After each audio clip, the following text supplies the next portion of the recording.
네, 여러분 안녕하세요. 네, 현대사료 말씀을 드리는데, 여러분 뭐 잘 아시겠지만 연장을 했죠, 연장. 연장을 했습니다.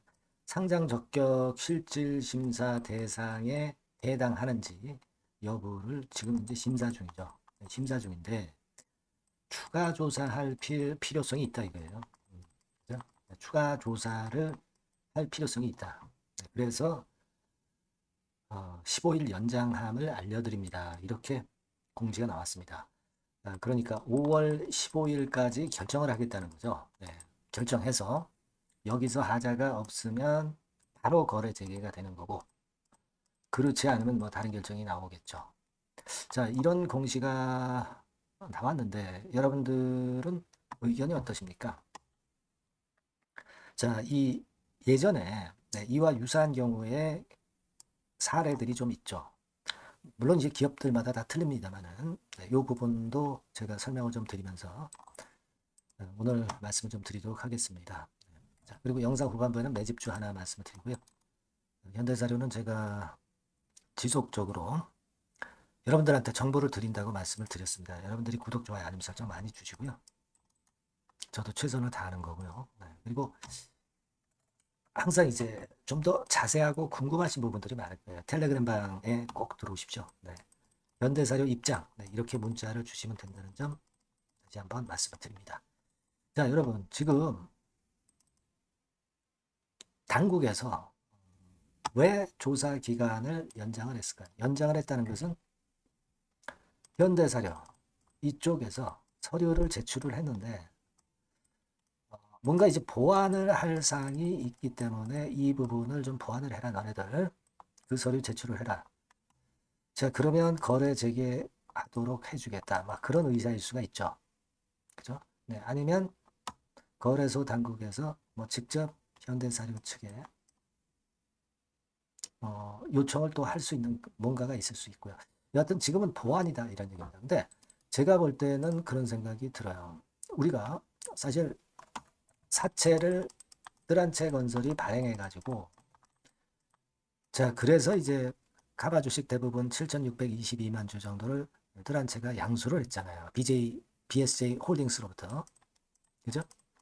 그러니까 요 과정이 현금을 준 게 아니라 사채를 발행을 해서 했기 때문에 이게 이제 결격 사유가 될 수 있느냐? 요 부분이 조금 더 아리송하다 이렇게 말씀드렸잖아요. 제가 볼 때는 우리가 바로 거래 재개가 100% 난다고 사실 요것 때문에 확신이 조금은 이제 덜 됐었던 상태인데 자 금융당국에서 이 정도의 연장 공시를 한 것은 거래 재개를 해주기 위한 어느 정도의 유두리가 있다는 것을 어느 정도 나타내 준 게 아니냐. 저는 이제 그런 식으로 좀 해석을 하고 싶습니다. 우리가 사실 조금 꺼림직한 부분이 있었거든요. 요거하고 그리고 또 하나는 무상 카나리어 자, 그 오큐피 건의 무상 증여권의 과정, 네, 요걸 이제 트집을 잡을 수도 있고요, 그죠? 그리고 사채 발행해서 인수를 한 거, 요거 두 가지가 있을 수 있는 부분입니다. 사실 거래 재개에 대한 100% 확신을 할 수 없었던 상황에서 지금 요 정도의 연장 공시가 나왔다는 것은 조금은 좀 우리가 긍정적인 방향으로 해석을 할 수 있지 않겠는가 이런 판단을 할 수 있어요. 저는 그런 시각을 좀 견제할 필요가 있겠다 이런 생각을 합니다. 우리가 뭐 5월 15일까지 못 기다립니까? 한 달도 채 안 되는 기간인데 거래 재개가 돼서 카나리아 바이오의 부활을 우리가 꿈꾸는 거 아니겠어요? 그죠? 네, 그거를 쟁취를 하는 게 낫지 않겠습니까? 지금 뭐 이 정도 연기된 것이 우리가 기다리지 못할 거 아니잖아요. 어차피 지금 이제 거래 정지 상태인데 제가 볼 때는 나쁘지 않은 결정이 나왔다 이렇게 생각이 됩니다. 물론 100% 거래 재개가 됐으면 얼마나 좋았을까 하는 좀 아쉬움은 좀 있지만 현대사료에 제가 말씀드렸던 두 가지 약간 좀 꺼림직스러운 부분이 있기 때문에 이것에도 불구하고 바로 실질심사 대상 결정 요걸 안 낸 것으로 봐가지고는 괜찮아요. 그죠? 괜찮습니다. 이거하고 현대사료하고 비슷한 유의 실질심사 대상 뭐 이런 건과 관련해서 최근에 그 거래 재개가 된 게 이제 본느라는 종목이 있죠. 본느가 거래가 재개가 됐고요. 세종 메디칼 같은 경우는 이건 5월 한 15일경에 이제 결정이 됩니다. 그리고 대상 F&B라고 있어요. 이거는 이제 실질 심사 대상이 결정이 됐어요. 바이온 같은 경우도 막 그랬습니다. 코맥스도 그랬어요. 근데 우리가 갖출 거는 다 갖춰놓은 현대사료 입장에서는요. 얘네들이 실질 심사 대상 결정이 지금 말씀드린 기업들이 됐다고 해서 현대사료가 되란 법이 없어요. 큐러블 같은 경우는 요거는 이제 4월 24일 날 결정이 납니다. 코다코는 이제 5월 7일 날 결정이 나고요. 그래서 제가 볼 때는 그 각 기업들의 사례가 다 경우가 다 틀리기 때문에 이런 사례들을 보고 우리가 현대사료가 어떻게 될 것이다 이렇게 판단을 할 수가 없습니다. 절대. 그죠? 각 기업들만의 문제점과 해결된 부분 뭐 이런 부분들을 다 점검을 해야죠. 그래서 현대사료는 현대사료고 큐러블은 큐러블, 코다코는 코다코입니다. 사례를 우리가 볼 필요가 없어요. 다른 기업 사례 볼 필요가 없이 우리가 분명한 것은 현대사료에 대해서 뭐가 약간 꺼림직스럽다 뭐 이런 것들은 다 알고 있는 상태입니다. 한 두 가지 그죠?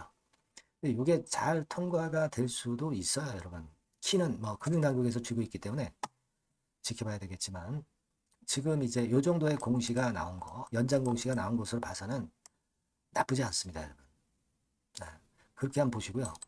요건에 대한 해석이나 또 다른 재료가 나오는 부분들은 제가 말씀을 바로바로 드릴 거니까 여러분들이 꼭 현대사료라고 문자를 주세요. 문자 주셔야 제가 연락을 드리죠. 아니면 텔레그램 방으로 꼭 들어오십시오. 현대사료 입장 아시겠죠? 그래서 저랑 한번 끝까지 가시자고요. 요거 제가 볼 땐 나쁜 공시가 절대 아니에요. 나쁘게 보면 끝이 없는 겁니다. 항상 낙관적인 마인드를 항상 가지세요. 어차피 지금 거래 재개가 안 됐고 거래 재개 안 돼서 거래가 안 되는 가운데 매매할 수 없는 상황이니까 기대를 당연히 가져봐야죠. 문자 많이 주시고요. 저도 최선을 다하겠습니다. 그리고 제가 대박주 말씀을 올린다고 그랬죠. 요거 말씀드릴 테니까 말씀 잘 듣고 꼭 대박 되시기 바랍니다. 저 대박주 말씀드립니다. 대박주라고 해서 여러분들이 그 몇천 프로, 10배, 20배 막 이렇게 허황된 말씀을 드리는 대박주는 아니고요. 우리가 한 50% 정도 시세를 낼 수 있고 단기적으로는 그리고 중기적으로는 100% 정도 수익을 낼 수 있는 것을 목표로 하는 대박주입니다. 허황된 대박주에 대한 꿈은 버리는 게 좋고요. 이 종목을 오늘 소개를 시켜드리려고 합니다. 주가는 대개 8,000원에서 만 한 5,000원 선 정도에 여러분들이 접근하기 좋은 가격대예요. 그리고 변화가 너무 많은 중소형주 일하기보다는 대형주 섹터에서 골랐습니다. 시총은 7천억에서 1조 3천억 정도의 종목이에요.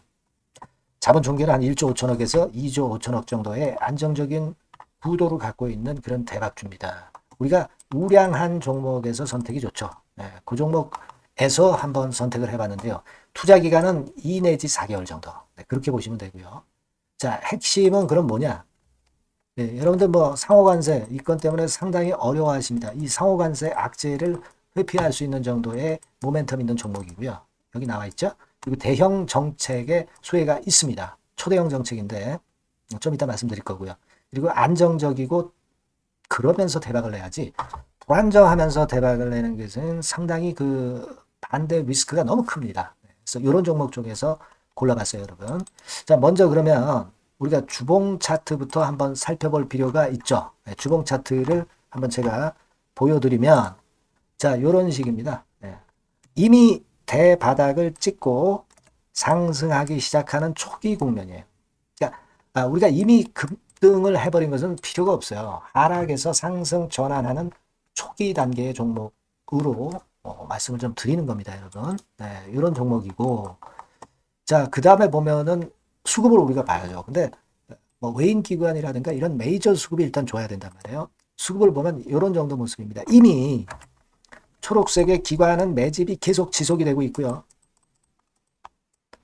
그리고 외인 순매수 전환 초기 국면입니다. 여기 보시면 바와 같이 그죠? 외인이 빨간 선이죠. 이제 막 들어오기 시작하는 전환 초기 국면이죠. 이게 좋은 거예요. 그러니까 기관은 계속 매수를 해 들어갈 거고 외인들이 이제 사기 시작하는 초기 국면이니까 이게 아주 그 아다리가 맞는 거죠, 여러분. 그죠? 네. 그럴 수 있는 모멘텀이 있는 종목이다. 네, 요걸 좀 보셔야 되겠고요. 실적을 보면은, 자, 여기 좀 흐릿하게 보이지만은, 꾸준하게 실적이 정정하고 있어요. 네, 그리고 특히 그 2022년도, 요때죠, 요때. 예, 요때부터 턴어라운드, 흑자 반전해서 이 추세가 계속 지속이 되는 종목입니다. 이렇게 꾸준하게 상승하는 게 좋죠. 그리고 상호 관세의 영향이 제한적일 수밖에 없는 섹터예요. 그래서 여기에 강점이 있는 것이 지금 현재 이 종목이다. 이렇게 보시면 되겠고요. 그리고 이번에 이제 대선 치르게 되죠, 여러분. 이 대선 관련해서 정책 수혜가, 국가적인 건의 정책 수혜가 나올 겁니다. 예. 요거는 제가 말씀을 드리면 다 알 수 있는 부분이기 때문에 요거는 제가 말씀을 안 드리는 거예요. 대선 관련 정책 수혜까지 지금 현재 모멘텀이 있기 때문에 이걸 크게 기대하는 겁니다. 그리고 또 하나는 주총에서 대변신을 확약을 이미 했습니다. 이제 그게 무슨 얘기냐면은 예전에 그 주주총회 공시에서 주주 환원을 대폭 확대한다는 그런 건에 확약을 했어요. 그리고 지배구조도 대폭 개선한다는 약속을 했습니다. 네. 그러면서 이게 주주 친화적인 모멘텀까지 작용이 되면서 주가를 올릴 만한 거리가 충분히 있다. 이렇게 봐야 되겠고요. 예. 또 하나 중요한 거는요, 여러분, 엔화 강세 수혜를 받을 수 있다는 거예요. 여러분들 지금 엔화 패턴이 어떻게 됩니까? 막 이런 정도로 엔달러 환율 대단히 이제 이렇게 하락하고 있죠. 그러니까 엔화 강세가 지금 현재 그 시연이 되고 있다는 얘기인데 트럼프 들어오고서부터 결국 달러는 좀 약해지고 엔화가 초강세를 보이면서 이권 모멘텀으로 실적이 대폭 증가할 가능성이 높다는 게 엔화 초강세의 강력한 그런 종목이다. 이걸 보셔야 됩니다. 그래서 이런 모멘텀들이 있기 때문에 상당히 기대가 돼요. 그래서 이 종목은 제가 여러분에게 꼭 그 진입 시기 그리고 비중 그리고 매도할 때 매도하라. 네, 이런 사인 다 드릴 겁니다. 요 전번으로 대박주라고 꼭 문자를 주세요. 네, 대박주. 네, 이렇게 문자 주시면 제가 최선을 다해서 진입 시점, 비중, 그리고 매도 시기까지 해서 확실한 수익 한번 내보도록 하겠습니다. 네. 자, 요 전번으로 꼭 대박주라고 문자 주시면 제가 최선을 다해서 여러분 도와드릴 겁니다. 아시겠죠? 네, 그렇게 말씀드릴게요. 감사합니다.